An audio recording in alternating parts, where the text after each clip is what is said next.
Maganda at mapagpalang araw sa ating lahat. Sa araw na ito, ang lihim na karunungan na pag-uusapan natin ay ito. Ito ay tinatawag na Phalos Egyptian Amulet.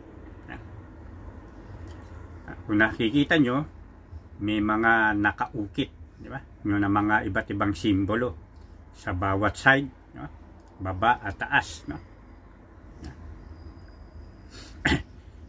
Ang amulet na ito, di ba, ay magagamit, di ba, to invoke divine protection.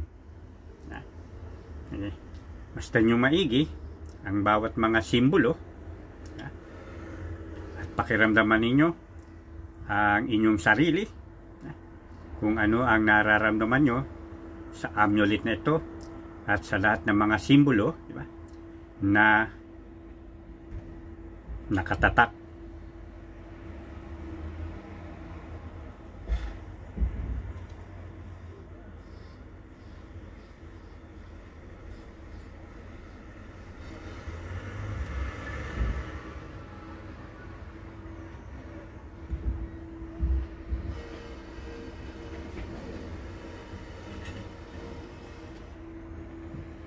Bawat simbolo ay nagtataglay ng kapangyarihan. So, iba't ibang simbolo, iba't ibang kapangyarihan. Pero sa lahat ng kabuuan yan, ito ay divine protection para sa lahat. Ang nais kong gawin nyo ngayon, tingnan nyo ang mga simbolo, mamili kayo ng isa.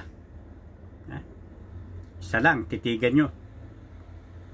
Pakiramdaman nyo ang sarili nyo. Mga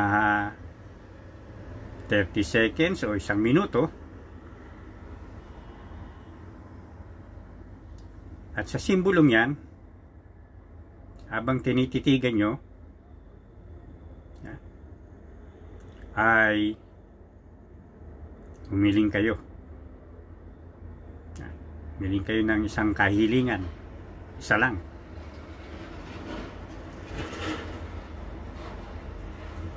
At panaligan nyo na ang kahilingan nyo na sa pamamagitan ng yung isang simbolong tinititigan nyo ngayon yan ay ipagkakaloob sa nyo sa madaling panahon.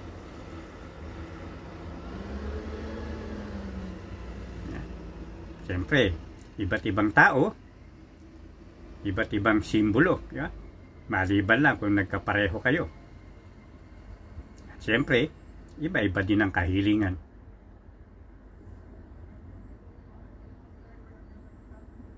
Ito ay may 4 na side.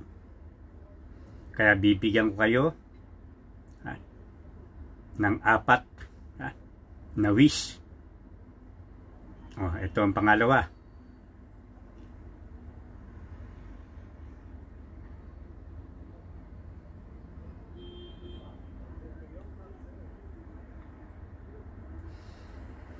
Ganun ulit ang gawin nyo.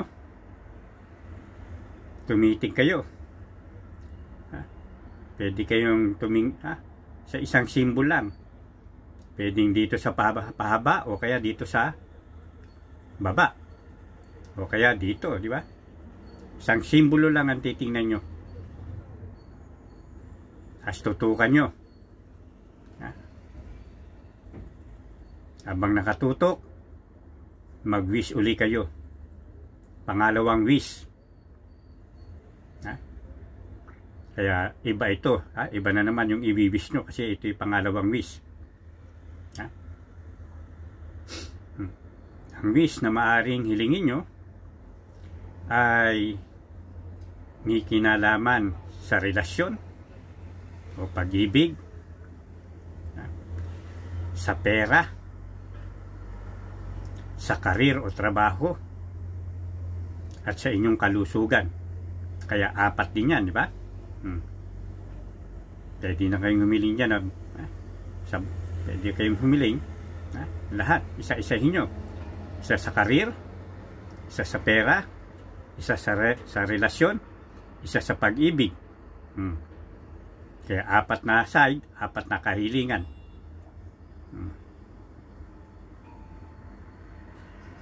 Nagawa nyo na ba?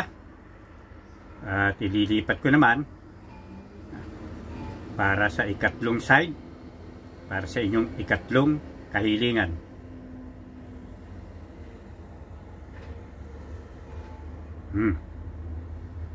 Titig, pili kung anong simbolo ang matutuunan ng inyong pansin,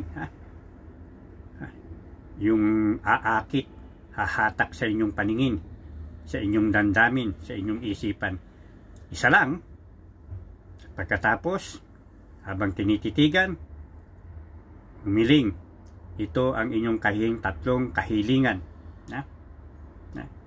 Kaya na sinabi ko, may kinalaman sa relasyon, sa pera, sa karir, at sa kalusugan.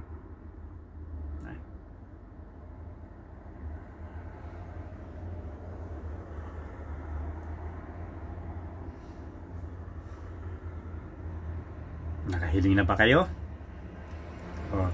Ang huling ikot. Ito ang inyong ika-4 na kahilingan, ika-4 na simbol. Mamili kayo, hindi lang dito. Kahit dito, diyan.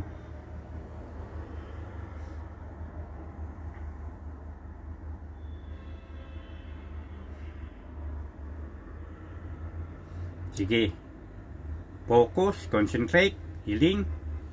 Sa inyong paghiling, isama nyo ang inyong damdamin. Kaisa ng inyong kaisipan. Sapagkat yan ang mabisa. Pag nagkakaisa, ang kaisipan at damdamin, diba? Hindi nagtatalo.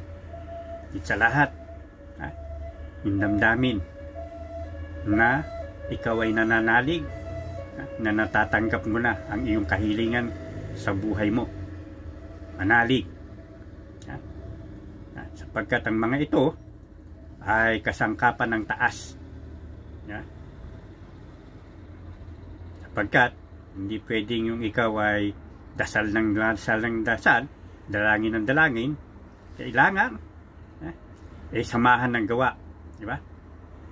Ang isang gawa, may mga kasangkapan ang taas para makamit natin ang ating minimiti sa buhay. Sabi nga, to manifest wealth, put in action the acquired wisdom. Tagalog, kung gusto mo magtamo ng kasaganahan, ng kayamanan, o anumang ibang gusto mong kahilingan, hindi lamang sa kayamanan. Sabi ko nga, may kinalaman sa karir, sa relasyon, sa kalusugan.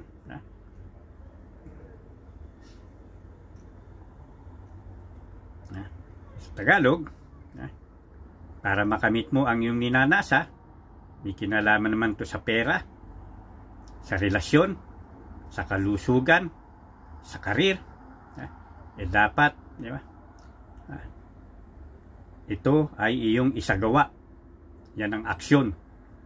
Ang anumang kaalaman na iyong natamo. Makatwid, ang kaalaman nating natamo ay dapat isagawa. Dapat may aksyon upang makamit anuman ang ating nasa sa buhay. Natapos na ba ang inyong kahilingan? Pakita kong uli-muli sa inyo. Titigang maigi. Pakiramdaman nyo ang inyong sarili. Muli. Katapos nyo kayo nakahiling, magpasalamat kayo sa taas.